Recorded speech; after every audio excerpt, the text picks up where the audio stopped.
What is up with y'all? Can you chill? Can you chill? Can you chill? What up, class? Are you sure? Yeah, I injected. What up, class? It's your boy. Once again, it's your boy, your homie, your homie Haskell. It's your boy. It's your boy. Today, I gotta take his name off of that thing. It's your boy. I'm gonna go over some numbers with you, but I have to.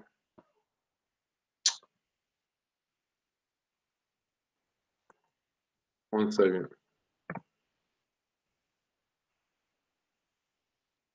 Class, I have to maintain my client's anonymity, their privacy. Not everybody wants to be blasted all over the internet like me. So I thought I was going to be able to get this gentleman online to do live, but I wasn't able to do that. Let me get this thing. Missy, can you chill? Can you chill? I mean, that's all I need to do. If you can just chill, if you can please just chill. My dogs are going crazy. They like to mess with me when I come out here to do my thug thizzle in my right here in my little, where I'm at. Good gracious, man. Yeah, Paris, I get those applications. I'm sorry, dog. Today I had to take my wife to lunch today. One of the things that a real estate investor has to do. I really feel like the biggest portion of being an entrepreneur is staying married or like keeping your family together. I have all the time in the world to keep my family together, so I have to do that as opposed to, I mean, I do work all daggone day, but I guess it gives me the opportunity to make sure my family is okay, if you will. So I just got off a session with about an hour with my boy. Let's just call him T. He's in Illinois, right east of Chicago. I'm going to go over these numbers with you, class, just so you can see what type of deals are out there. This is a pretty good deal for Mr. T. Actually, Mr. T. So he had a two-bedroom. Mess this up. Two-bedroom, one bath house in Illinois. Oh, a newsletter. Cool. You got Jessica. Yeah, she's amazing, isn't she? If anybody wants the newsletter, I'll put my email. There is a fee. If you want the newsletter, email me. Jessica does one. We do Airbnb article every month. Simone does a very good job with that. You guys got my email address. I don't even. Chris buys houses at Gmail. The newsletter, yes, it did arrive today. Jessica did her thing. I contributed too, but I'm nobody. I'm just the glue to make it all work. Okay, class. In my efforts to raise your financial literacy today through real estate investing and entrepreneurship, hey, Mr. T in not Chicago, in Illinois had a 2-1. The seller already agreed to let him take over the payment subject to, but the caveat to that is she only wanted to let him take it for 2 years, right? Can y'all chill? So loan balance 86,000, ARV 89,000. Not good, but I don't care because on a sub 2, equity is irrelevant. I don't care if they owe $1 million. I'm sorry, I don't know if they owe $1 million and it's only worth 89. It's irrelevant to me.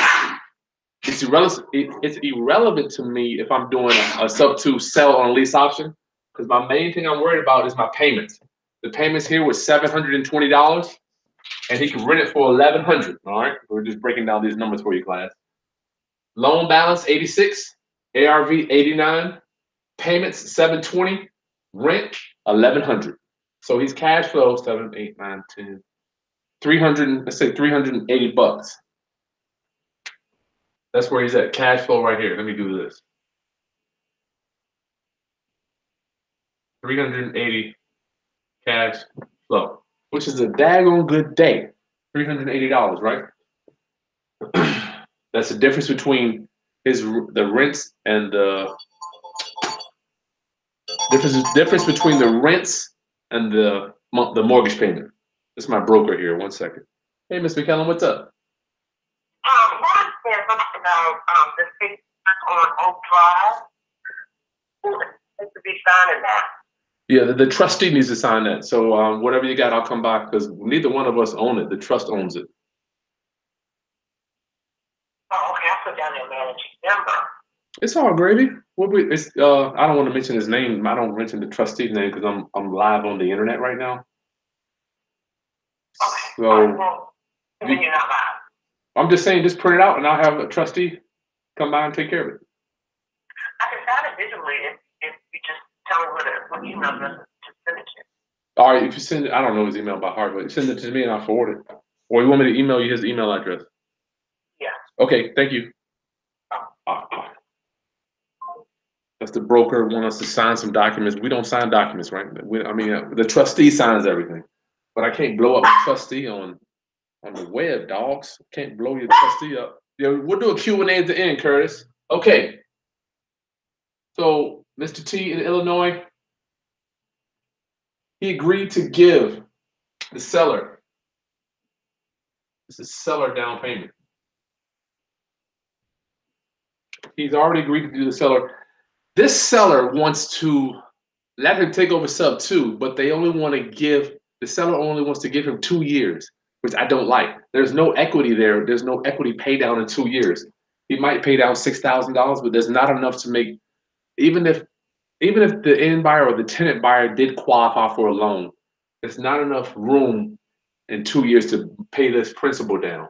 And I got to tell you, class, a person that can qualify for an $89,000 loan, they're not going to buy the house. They are just not going to buy the house. People don't typically, if you have income that can support an $89,000 loan, you're not thinking about buying a house. Okay, so don't even worry about them cashing you out.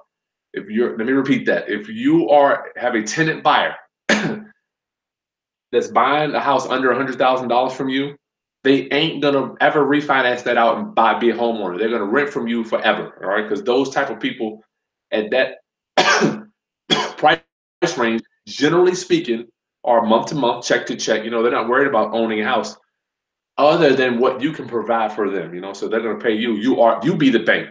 They're probably not gonna qualify for a loan ever. Generally speaking, all right. And I'm not saying it's good, bad, right, or wrong. I'm no better. These are just what I've seen since 2004, class. All right, shit. People that are buying 180 houses from me, lease option, ain't qualifying for a loan. Okay. So she wants $2,000 down, seller down payment.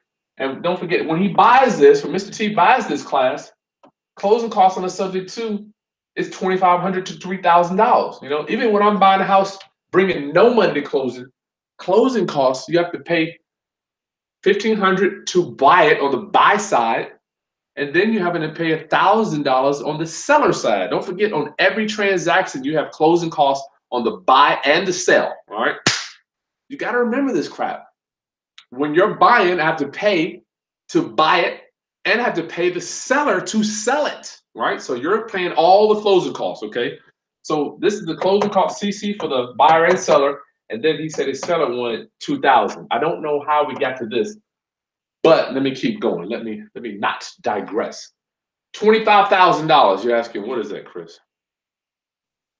This is the amount of money that the seller got when they refinanced it 2 years ago, class.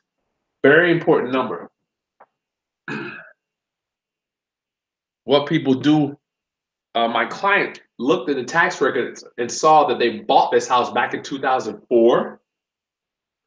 So that's when he was happy to give the seller $2,000. He started doing this, flapping his lips, right? And I love him. I would have probably done the same thing, right?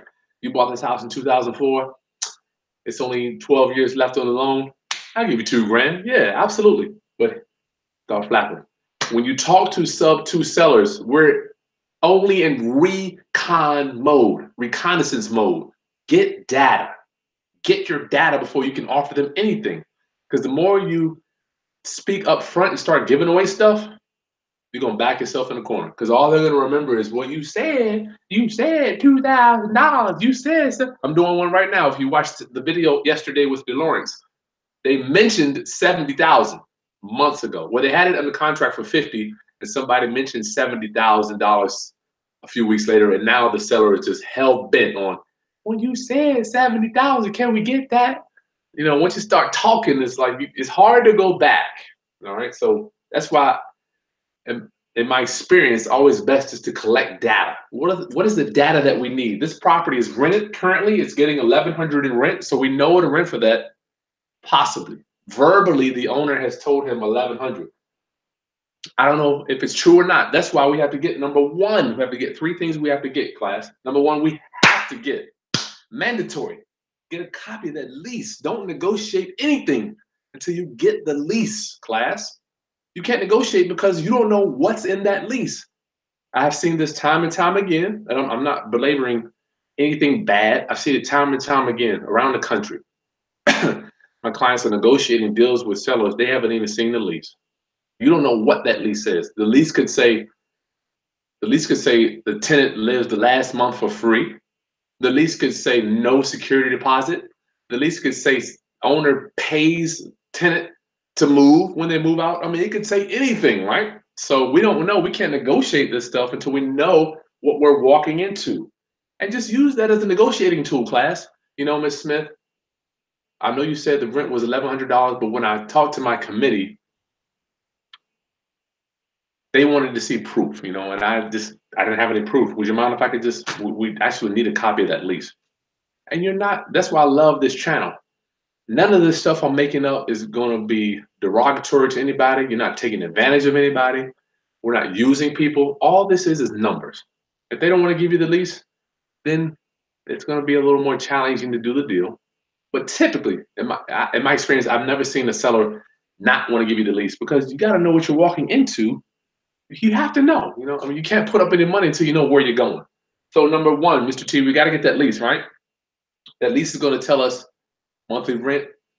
Number two, I need him to go walk that property. We need to create some momentum with him, the seller, the property manager, get him stirring it up a little bit. Get him in the boat so the seller can be in the front. We're in the boat together going down. My favorite. I'm going canoeing this summer. Oh man, my yogi, my Jellystone Park. And where is it at? Buena Vista. Get him in the canoe going down the river. Okay, walk the property. Third thing, who holds the security deposit? Who is holding the security deposit for this lease of $1,100? Because when he closes on it, we get that security. Let me get some water. Be right back.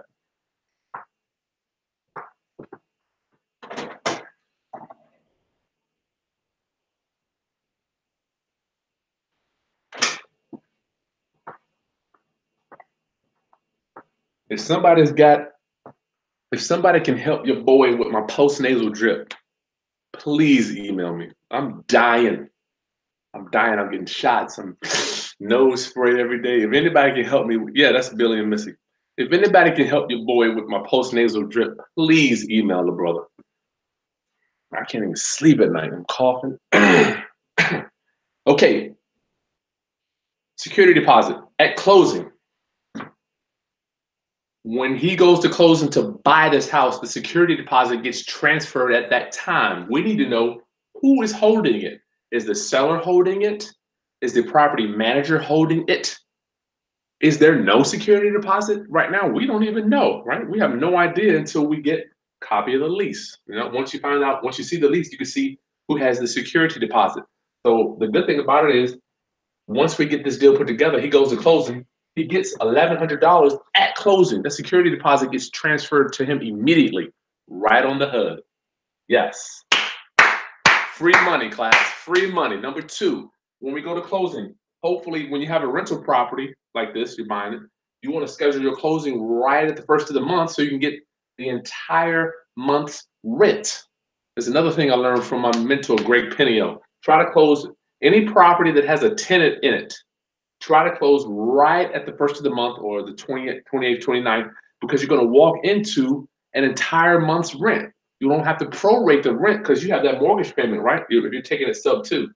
So my client here is going to get two things. He's going to get a security deposit. Well, I hope. We don't even know yet, right? But we can't assume yet or presume. In class, I will do a quick Q&A at the end. When he closes this, he's going to get security deposit, $1,100, hopefully, or no security deposit. We don't know. And he'll get a whole month's rent. So he's walking into $2,200, class. That is really nice, right? That's sweet. $2,200. So that will counteract or set off some of this closing cost, $3,000 he has to spend. And we need to bring that $2,000 down. It's going to the seller because there's no equity. Now, last thing was the seller only wanted to hold the subject to for 24 months. So we're going to need to do some negotiating. We need to get at least 5 years.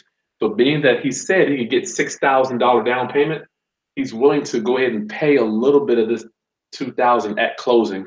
And he may not have to pay anything. He may just be able to let the seller keep 1 month's rent and keep the security deposit. That way, we don't have to pay the seller anything. You just keep that.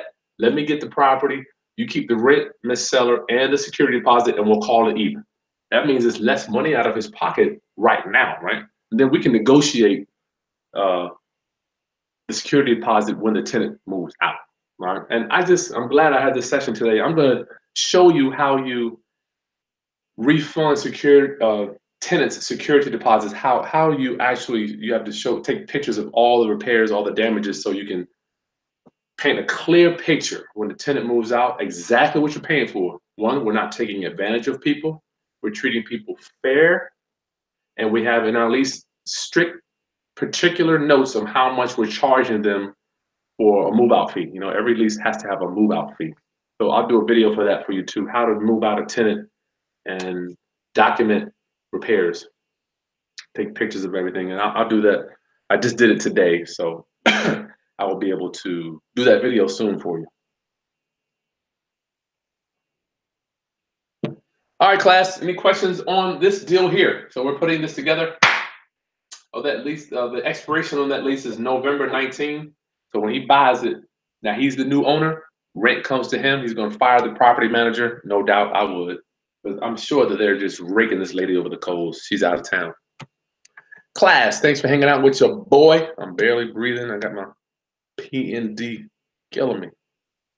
Any questions you got on this deal here? We're just running some numbers on the subject too. Running some numbers. Williams, I'm so glad you enjoy the newsletter. It makes me feel so good that I'm able to provide value. Tristan, hey, I'm a huge inspiration. Thank you. Thank you. Praise God. Thank you. Thank you. I just need your prayers that I can keep this going because this stuff ain't easy. Yes, Paris, I'm going to send you the rental application. I forgot about that. Sorry about that, brother. Paris, I'm going to do that when I get off this CPU. Beezer, you heard the private investors don't like to loan money if the property is not $100,000 or over. Don't forget, Beezer, private investors are Ma and Pa, or your friends and colleagues. They don't know anything about $100,000, $20,000, $200,000. They could give. They don't care. They just want to know if I give this money to Beezer, is she going to go do the renovation and sell it? They don't care whether, and the dollar amount is irrelevant. Now, conventional lenders, yes, they are not going to go below a certain amount. Why? Because they want to put out as much money as possible, because what they put out is irrelevant to conventional lenders. They're looking for the monthly income. And if it's not a lot going out, then the monthly income stream is low. It's crazy, right? They're lending out. Remember, we talked about it with Matt. They're lending out derivatives. Derivatives. Every dollar they get in, they get to loan out 10. Crazy. I mean, who couldn't win the game like that? You give me $1, I get to loan 10 out. I mean, shit, I could. Some, but not all. Yeah. Oh yeah, Sarah. I'm sorry. Class, don't forget to smash the thumbs up for your boy. Please smash the thumbs up. Thanks, Sarah, for reminding me of that. Yes, that's Billy and Missy. As soon as I come in here steaming, I'll try that. Cover me. Yes, I need to thank you, my saints. I need my saints to pray for you, boy. G. Gatira. Yes, cover me. Lord have mercy. Lord, I need it. MMLLC. When I take the property subject to in a land trust, oh my goodness, you talking my language. Which name what name do the utilities go in? MMLLC, don't forget, the trust is nothing but a way to hold title to a piece of real estate. Period. Repeat after me. The trust is nothing but a way to hold title of real estate. All right? And it's not hard, it's simple. Only reason it might seem difficult is because we may not understand exactly how it works. Nothing changes. Nothing changes. You can put the utilities in your name if you want, in your LLC's name. It doesn't matter. When you call them up, just give them your information. We put all of our utilities in our LLC name, if they let us. I had one the other day that wouldn't let me, so I had to put it in my name. I don't know why. When an electricity or insurance company will, MMLLC, will an electricity or insurance company accept the land trust as owner of the property for the account? Or will it need to be in your LLC? Oh, I just said that, yeah. I have never tried that. I've never tried to cut utilities on in and in a trust. The reason I think it may not work is because the way we do the MMLLC, we do not set up a tax ID for the land trust. You can. I don't recommend it, but I would just use your LLC. T Outlaw, he should ask for 26 months because his first buyer may not buy. You get another 2 months. Yeah, if you're, I promise you, T Outlaw, people that are buying in an $89,000 price range ain't gonna end up getting a loan. They just don't. They're gonna be renting. Hutch, I'm the most transparent. Oh man, thank you. Cool with that. Wait till you see my IRS audit. I cannot wait till I bring my second. I'm finally done with this IRS audit. It'll blow your mind. Hopefully, help you so you'll know what to look out for. So the IRS won't come after you because they damn sure enough came after me twice. They only got a few dollars last time. The first time they got like 11,000 because I didn't know what the hell I was doing. That was back in 2005 when I first got my music publishing check. They came after your boy. T Outlaw, yeah.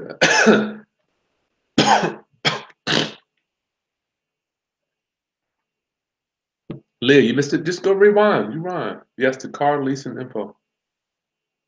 Oh yeah, the car. I leased. Oh, yeah, that's right. I found out. Williams, I'm glad you shared that. I found out my income went up when I started leasing my car because I don't have to worry about any repairs. So my mind it gave my mind an opportunity to open up for other money making opportunities, if you will. Let me rewind. Let me repeat that. When I leased my car last year, or let me tell you my life before that, and this is in the newsletter. I did write about that. I did repairs. You know, I'm the guy. I've been wired because I've been hanging around real estate guys since 2004. These dudes spend no money on depreciating liabilities, aka cars. All right, and I'm not mad at you if you do. I'm not better or worse, good, bad, right or wrong. It's just kind of the philosophy that I've subscribed to. When I go down to the courthouse, these boys roll up in old Buicks, old Hondas. Even you seen Scott has a Honda, but they're walking around with 100K, you know, buying houses cash. So I'm like, you know what? I want to be like that. I don't want to have to worry about a car. So I have an old beat up car. I had not beat up, but I used to drive an older car, and I would have a lot of repairs over the time. So now that I'm leasing, I don't have to think about ever going in for a repair because I'm leasing a 2018 car. And if it breaks, I take it in, they fix it, I'm gone, you know? It's covered bumper to bumper warranty, no problems. So I can think, I don't have to worry about when will I have to take it in for maintenance. There's no maintenance other than an oil change. Yes, yes. Williams, I'm glad you enjoyed that. Thank God. It takes me time to come up with the articles. Hutch, what up, Hutch? If the tenant is unable to qualify for a loan, what moves do you take next not to lose all of your equity? Well, I can't lose the equity, Hutch, because I'm the owner on a subject too, right? I can't lose it. I own it. The worst thing the best thing that can happen is the tenant not buy the house. That's the best thing because you keep getting rent forever, right? So in this deal here, if he only has 2 years, he's going to have to go back and negotiate with the seller because he only promised to pay the loan off in 2 years, which I don't think that's even possible. I would not do that deal. But if they can't qualify, you just lease it to them until they stop paying. And from in my experience, Hutch, every ordinary tenant ends up having a hardship and stops paying. You know, matter of fact, I have one resident that has been with me since 2005. She's always paid and she's late a lot, but God bless her, she's still trying to keep up with it. But usually, in my experience, tenants have a hard time and they end up moving out. You know, So poor lowly real estate investors, when the lease option buyers move out, we have to go sell the property again, and we have the horrible duty of collecting another large down payment and moving on to the next tenant buyer. Excuse me real quick. This might be one of my... Hello, may I help you?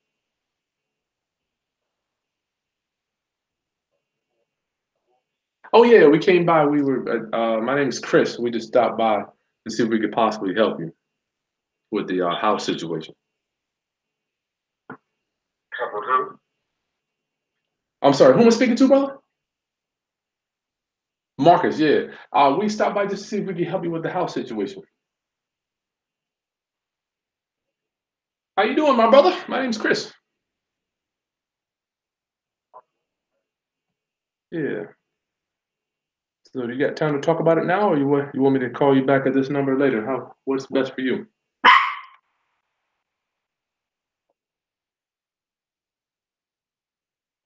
In the evening time. Okay. Just so I know, because I'm not quite sure. Give me that address so I know exactly which one we're looking at, brother.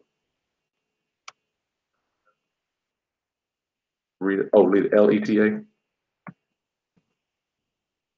It's a good time to call you. 7:30. Okay, yeah. To be honest with you, brother Marcus, we just came back to see what we can do to help you, dog. That's all, man. I mean, that's what we do. Okay. God bless you. Bye. That was a pre-foreclosure there. See what we can do to help people. How can we help you? Oh my goodness. When I changed my thinking to how can I help? How can I serve? How can I pour in? What can I do for you? Good God, my life just kind of took off. I mean, it's like a rocket ship. We're up 4,000%. Let me show you this class. If I could just share with you.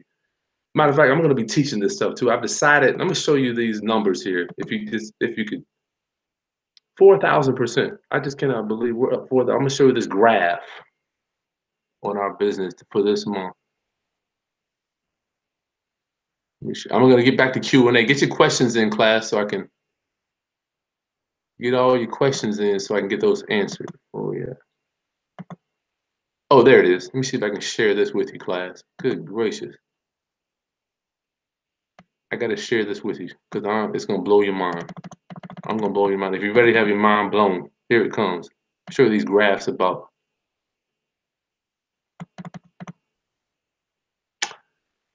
I'm going to blow your mind. Hold tight, class, because I'm gonna get back to your questions on subject too. I know you want to get to that too, but I wanted to just share this with you. Shapes. Oops. I want to share this with you.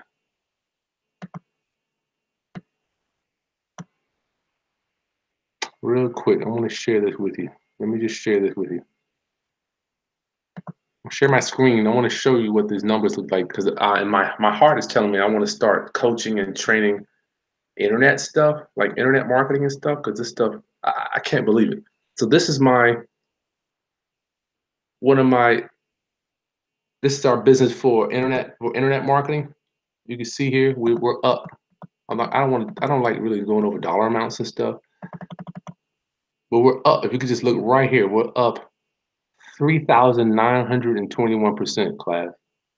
3,000%. And I want to share. My heart is telling me, and this is just for January. I mean, this is for February. My heart is telling me I got to start sharing this stuff because I've only been on the internet literally for a year and a half, and I'm like, how in the heck God has blessed us to be able to pour into people's lives.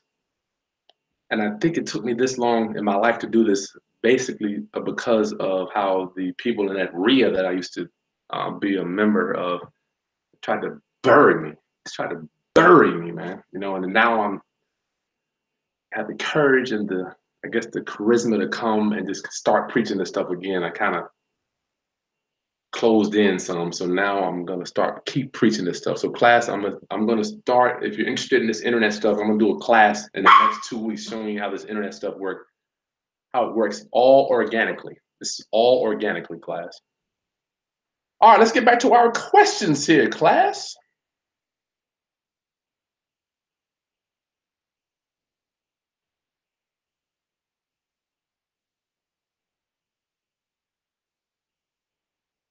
We were talking about equity. Yeah, you get all the equity, Hutch, you get all the equity. James, you got the lease purchase docs? Okay, I'll get it to you as soon as I get done with this webinar here.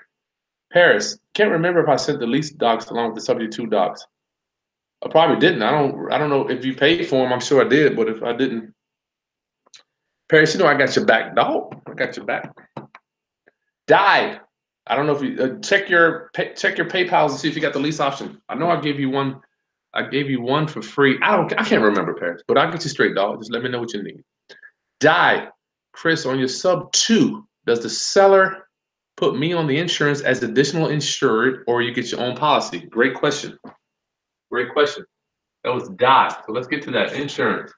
Matter of fact, I have to do another video on insurance so you guys can understand this stuff. Let me tell you how, you know, I'm real big on the fence, right? High equity, low equity. All right, Di, you ready for this? Okay, is that Di Morris? Great question. Let me repeat that question.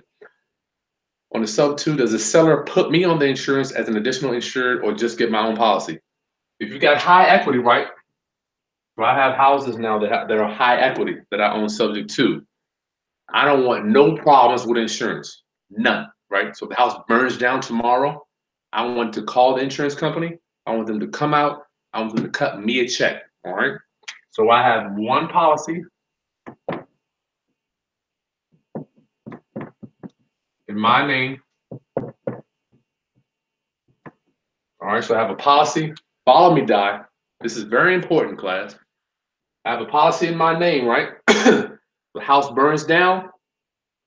Call the insurance company. They come out, take a look. They write me a check for whatever, fix it up or rebuild it. All right, has nothing to do with the previous owner's insurance company. Now, there's another policy.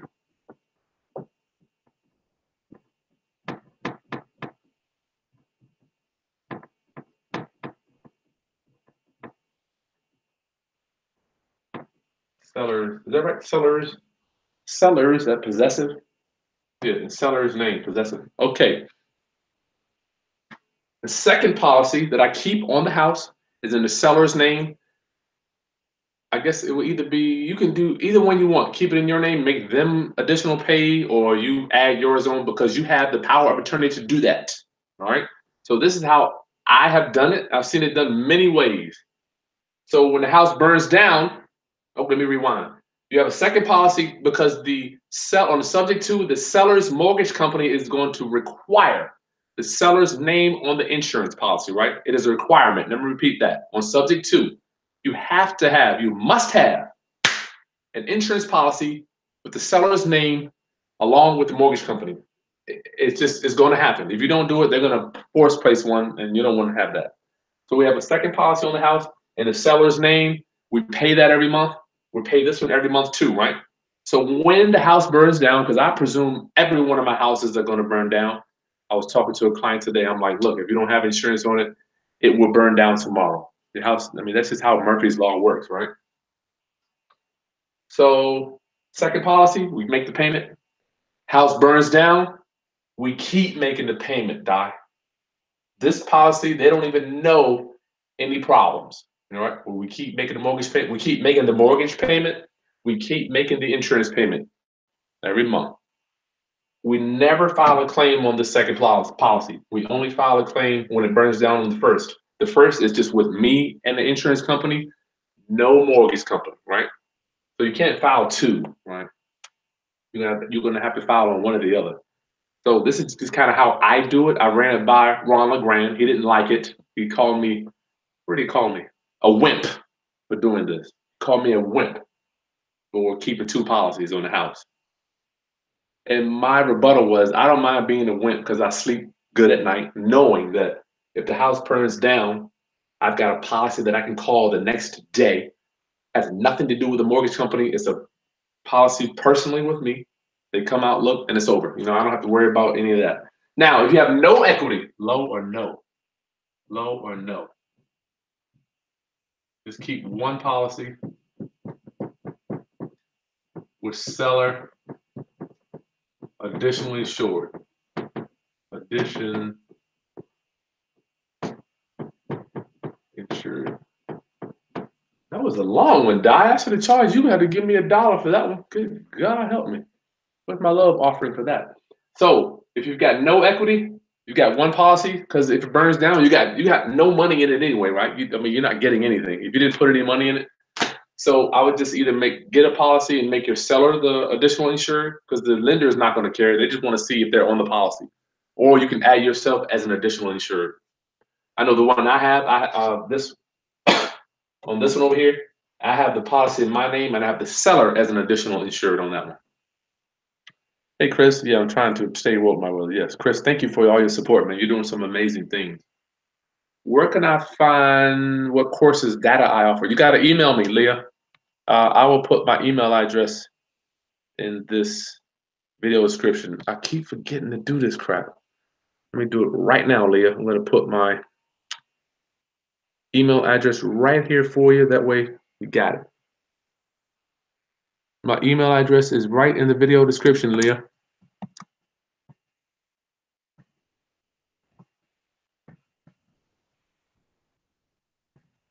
chrisbuyshouses@gmail.com. Oops.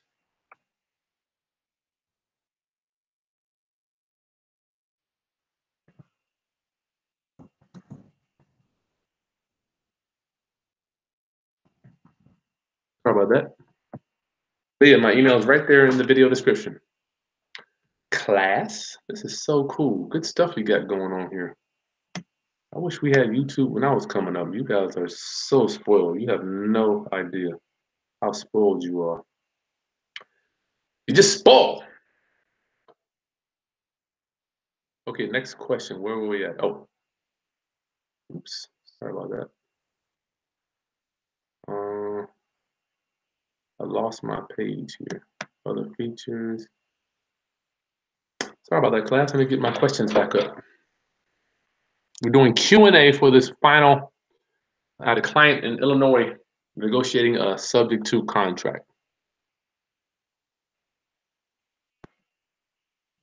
Leah, yeah, that was that. Die. You owe me $2 for that one. That was a long one. Paris, you set up all the utilities in your LLC? Yeah, I do that too. MMLLC, thanks for the question. Takes some sense. Still remain anonymous? Yes. You want to be anonymous. Paid off cars, that's the spirit. Yeah, Chris, I would pay the car off, or matter of fact, my brother, the way he explained it, Chris, every car, if you see the newsletter, every car, generally speaking, goes to zero. So why put any money into it to maintain it? For what?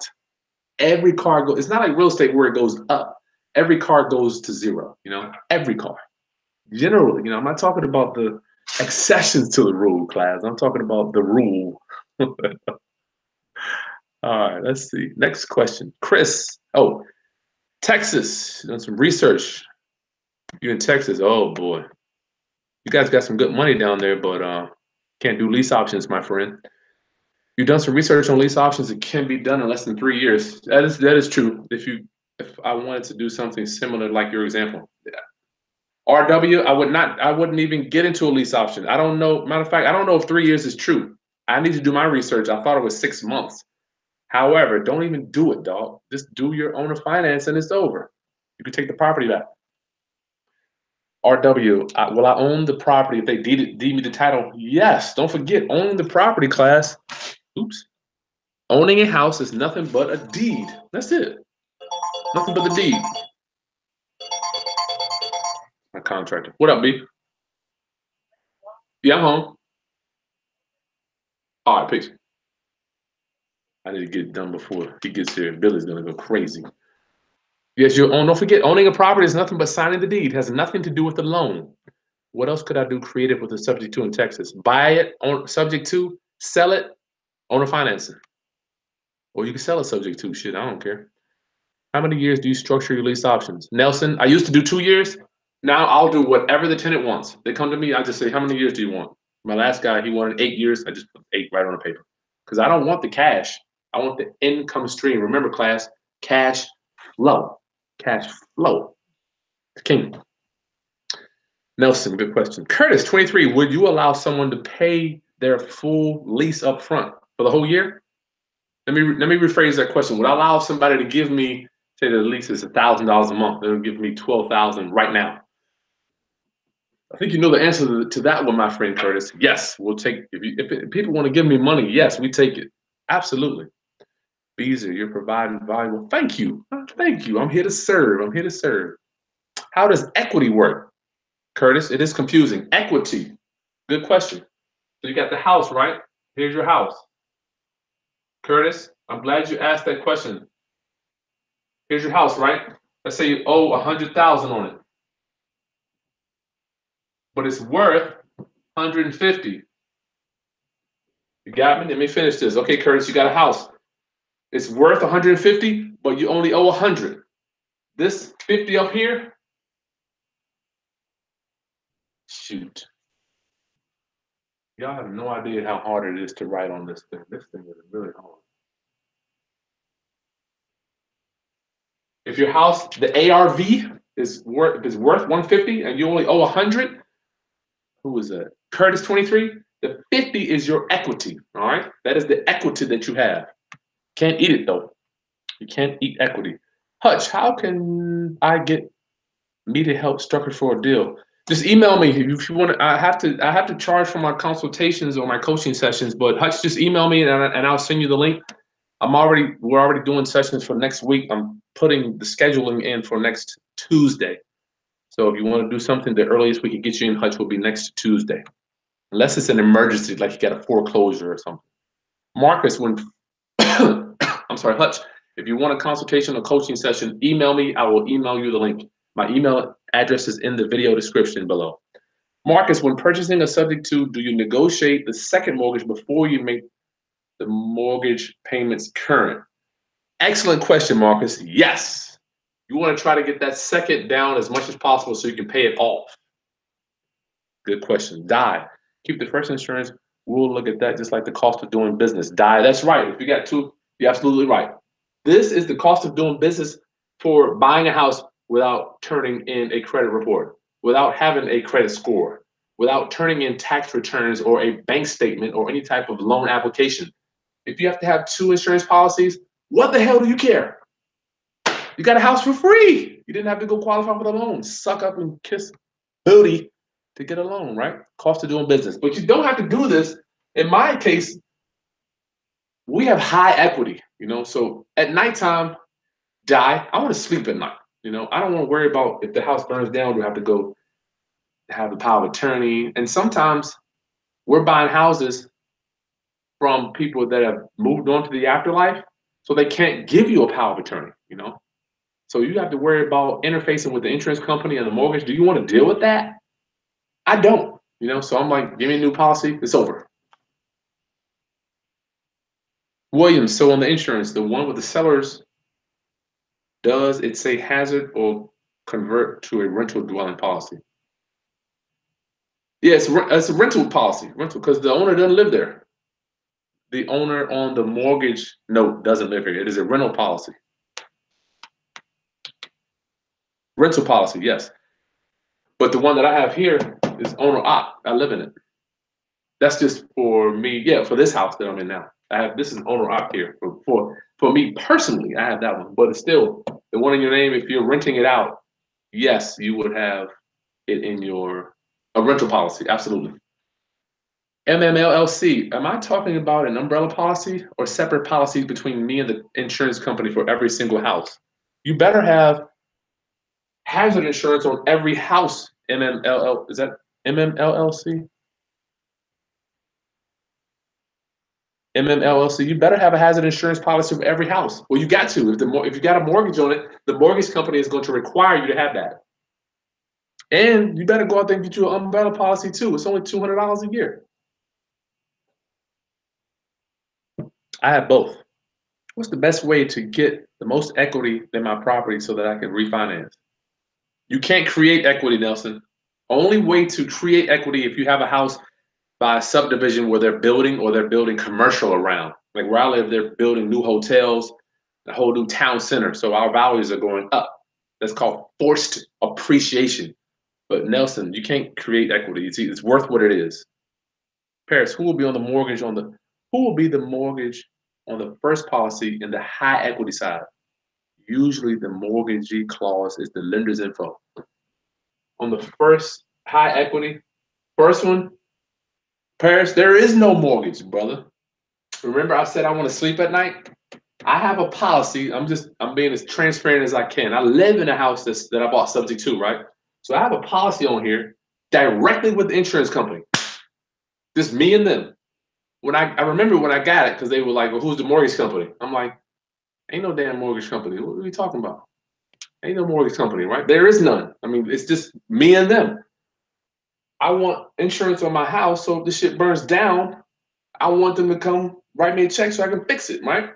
But I still, Paris, have the owners, the people that I bought it from, I still keep that policy in place because the owner was so elderly, I wasn't able to get a power of attorney. So I'm nervous about if I have to get a claim on my second policy. All right, Paris. So this is just me. You can do it however you want. If you got a lot of equity, I don't want to have to remember this policy here has no mortgagee, dog. None.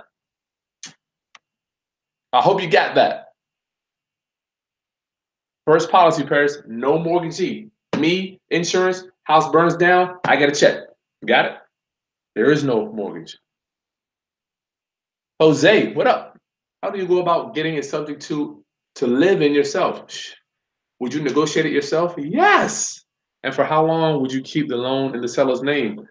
Jose, whenever, oh my goodness, let me tell you, and I hope you can get the meditation of my heart on this one. Whenever you're getting a loan that you didn't qualify for, you didn't have to worry about using your credit. I just went over this credit, tax returns, all that stuff. You need to keep that money for as long as you can because it doesn't show up on your credit report. And you can write off the interest every year. I'm speaking that because I know the IRS audited me. I was writing off interest for my subject to houses that I own, and they let me claim it. Keep it as long as you can. You don't want to get rid of free financing, Jose, and it's not even on your credit report. I mean, come on. You would never want to get rid of that. My wife was like, we're going to sell this house. I'm like, we're taking this house to the grave, taking this one to the grave. Might come back and live in it, right? I might come back. The graduate mentor, what's up? How are you, my brother Chris? I am blessed. You know what? Thank you for asking. That feels good. Somebody cares about your boy. Other than my post-nasal drippage and my allergies, I'm good. I've seen you do deals using IRA account. That's what we do. Can you do the same deals using a 401k or 403b?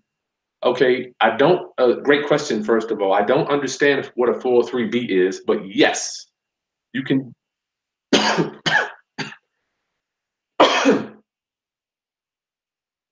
These allergies are killing me. You can have a self-directed 401k as well. All right. I don't have one, but only reason I don't have a 401k is because I've had my IRA so long. There was no self-directed 401ks when I started doing self-directed investing.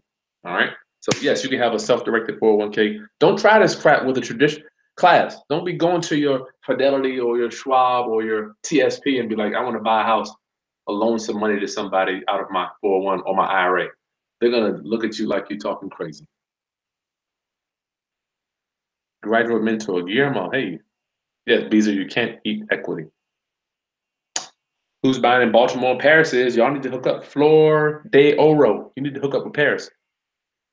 When buying subject to Patriot Salon, Peter Salon, I don't know.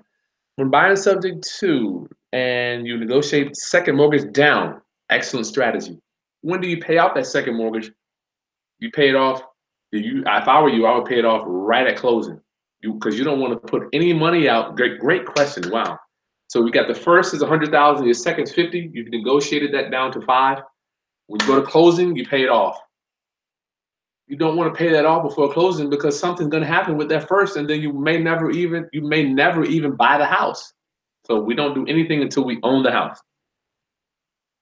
Leah, am I saying the wrong day? Oh shit, my bad.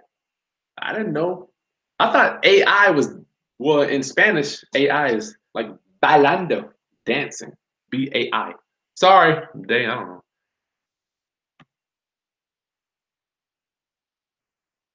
403B is it 401k for nonprofit companies? I don't know too much about nonprofit. I don't know too much about that. Nelson, is it worth it to put a few dollars in my house before I refinance it? Are you, if you're living in it, yeah. If you're living in a house class, you're in Oz. There is no strategy for an owner occupant house. It's always what's best for you. Like for me, I try to keep my house impeccable. I try to keep it all, keep the windows good, roof. I have an all brick rancher that I live in, so we keep the brick. I have to always be getting my. I have to always keep my brick pointed up. It gets cracks from time to time. So the house I live in, we just maintain our stuff. I learned that from reading Booker T. Washington's book Up from Slavery. Man talks about, you might not have the nicest stuff, but you can always keep it clean and in good repair. Chris, Jay wants to know, will I do a video about IRA investing? Just go to my channel. Just type to my channel, go to my channel and type in private lenders or IRA loans. It's already there, but I can do another one. Ron, you're learning a lot. God bless you. Okay, that's it, class. We made it. We made it through the day. My final thoughts for you. I got to give you some final thoughts, class. Make sure you subscribe to my channel. My final thoughts. I did it a little bit last night, but I just want to urge to you that just remember there was how important it is to read.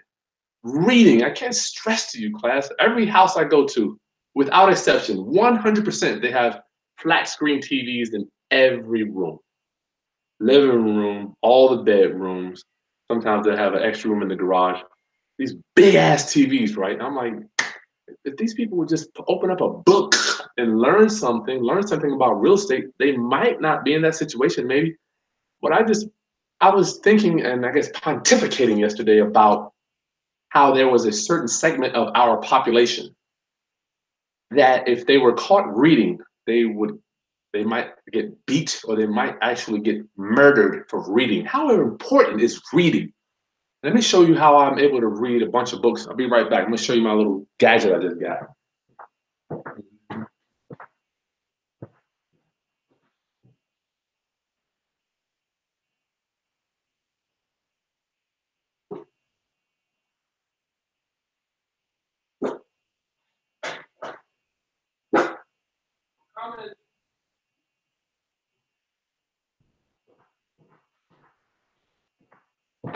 Almost done, Billy. I'm almost done, my friend.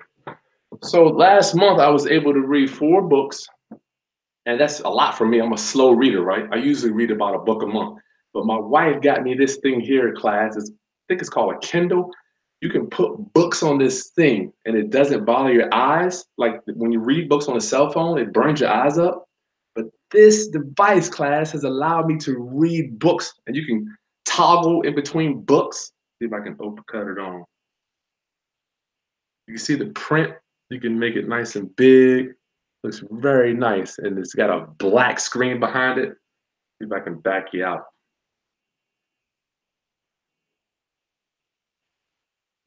Let's go back. You can see it has a whole bunch of books. Like if I want to read different books, I just click it right there. So cool. It's so much better than having the phone, because the phone with the blue light burns you up. But I wanted to say, and audiobooks are great too, that's right. But for some reason, that print reading class, I just urge you, I can't stress to you. Let me tell you what has happened to me from reading books. The more books I read allows me to generate more thoughts on real estate and business. And then it's more about a numbers thing, right? You got 3 or 4 books you read. Next thing you might be able to go meet 3 or 4 new people. It's amazing how now I'm meeting more people. And then that moves on to having more ideas about different businesses I can open, right? And that further moves on to different strategies that I can implement in my current business, right? So it's all about in my experience, it's like numbers. The more numbers you got, you get this momentum. You start moving and moving. It's like get more books under your belt, you got more ideas, your brain's firing back and forth. And it just really has changed my life. This little Kindle thing here, I think it's called a Kindle, but it goes with me everywhere. And I can have a million books right there, and it's cool. All right, class. That's it. Piotr? Polish. Okay. Peter. All right, I figured that was Peter. My top 5 books. Huh. Matter of fact, I'm working on my site. I'm gonna have all my books. I'll do that real quick for you. My top 5 books. My top 5 books. Sorry, Billy. Sorry. I don't I don't want to get Billy started. He didn't like that loud clapping. Top 5 books. Golly. Number 1, Richest Man in Babylon. Got to have that one. What did I learn from that? So much, but one of the biggest thing I learned from Richest Man in Babylon is increase thy ability to earn. Increase thy ability to earn, right? Increase thy ability to earn. I hated that fact for so many years. I'm like, damn, I've been doing real estate. Now I got to figure out something else to do. I got to learn. Increase thine ability to earn. I didn't like that one because I figured I was the real estate master, right? But now I'm like paying off my houses. It's so boring, You get the money comes in, whatever. So I have to think of new things, ways to do because I'm not a big fan of constantly trying to do transactions, 5, 6 transactions a month. I've been there. It's not me, I'm an asset owner. I'm a business owner at heart. Increase thine ability to earn, all right? So what is it? Richest Man in Babylon. And you can read that one for free. You can hear it for free on YouTube. Number 2. Oh, man. Number 2. So many good books. All right, ready? You ready for this one, class? This is just business stuff. What was it? Napoleon Hill interview. No, Outwitting the Devil. Outwitting the Devil. I love the way this one was formatted. As a matter of fact, I'm going to do my own Outwitting the Devil book. I have been working on it lately. But it's about the devil and how he loves people that he calls it drifting, right? He loves to get people to drift. And the devil's favorite thing to get people to drift is their diets, smoking and drinking. What was the word? That was it. Yeah, diet, smoking and drinking. So the devil said, if I can get you eating bad, I can get you next spending money on things that aren't important. I can get you buying liabilities. I can get you not saving. So it's almost like he calls it drifting. And Outwitting the Devil was, man, that was a powerful book for me. Third, Think and Grow Rich was good, but I mean, that's kind of taboo, right? Everybody likes that one. Good Lord. Another one that I love was a book by, who wrote this book? Why Should White Guys Have All the Fun?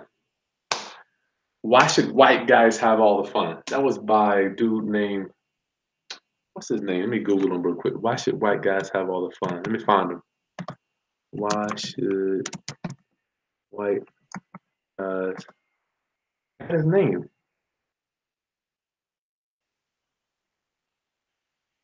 Reginald. I got his name on here. Reginald Lewis. That's right. Reginald Lewis. Guy, man, doing some amazing deals with it. What I learned from that book is business. Business. And I'm a real estate guy, but as I matriculate, once again, thank you, Hampton University. As I matriculate, I learned that real estate is nothing but another business. And this dude was buying businesses around the world, France, good gracious. So when I read that book, stories of him flying back and forth, doing deals in a private plane, truly amazing. Truly amazing. 4th book. Wow, this is really challenging me. I'm going to have to say Gary Vaynerchuk. You got to get some Gary V in your life, man. I mean, without that, I got so many. The Thank You Economy. The Thank You Economy. What I've learned, and when I teach my internet class, I'm going to tell you about this. What I have learned, when you meet people, they aren't saying, Kris, thank you. If they aren't coming to you thanking you first, you won't be able to close them. You won't be able to close them, and neither will you be able to sell them anything, right? You can't come to people like, hey, buy my thing, buy me this, buy me that. You have to provide so much value, and I pray that I have provided so much value to you that I have earned the right to sell you something, because all the time that I put in building you up, right? The thank you economy was kind of like we put out so much positivity into the universe to grow your business.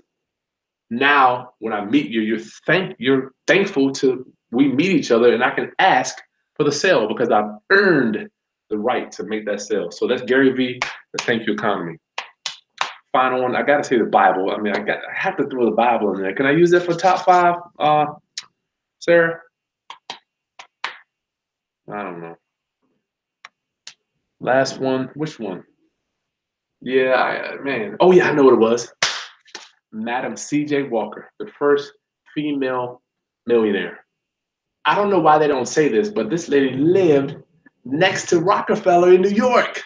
She had built a house in his neighborhood. She gets no love, zero. I mean, like I'm just learning this. I read the book this year, so okay, my contract is here. Billy's gonna go crazy. Class, I gotta wrap it up. I mean, so many books. The Millionaire Next Door, The Millionaire Real Estate Investor. I mean, one of the guys lives right here in town. I'm gonna have a whole website for all my books that I've read. All right, class, we are approaching 20. Matter of fact, we just hit 27,000 subscribers. We're at 2.2 million minutes watched this month. Thank you. It's all thanks to you. I mean, I would be nothing without you. Nothing, literally, without you watching. Thank you. Tomorrow we got Jay Siegel, 3:00. Jessica Siegel, 3:00. We're going to be going over some legal stuff. Every Friday. Don't forget to smash the like button and share the content if you can. Comment also. Subscribe. Jessica Siegel, one of my real estate attorneys up in New York. She's going to be dropping some knowledge on you. And Monday, I've got a subject to attorney. Coming on. He's going to be talking about closing subject to deals. And we might have some goodies for you. I don't know what he has to offer my family members, but I'm hoping it's some good training that I could possibly get at a discount for you. I don't know. But the guys, I've been knowing this guy. I met him back in 2006. So we shall see him on Monday, 2:00. Be here for the squareness. All right, any more questions for me today? Y'all getting ready to hear Billy go ballistic.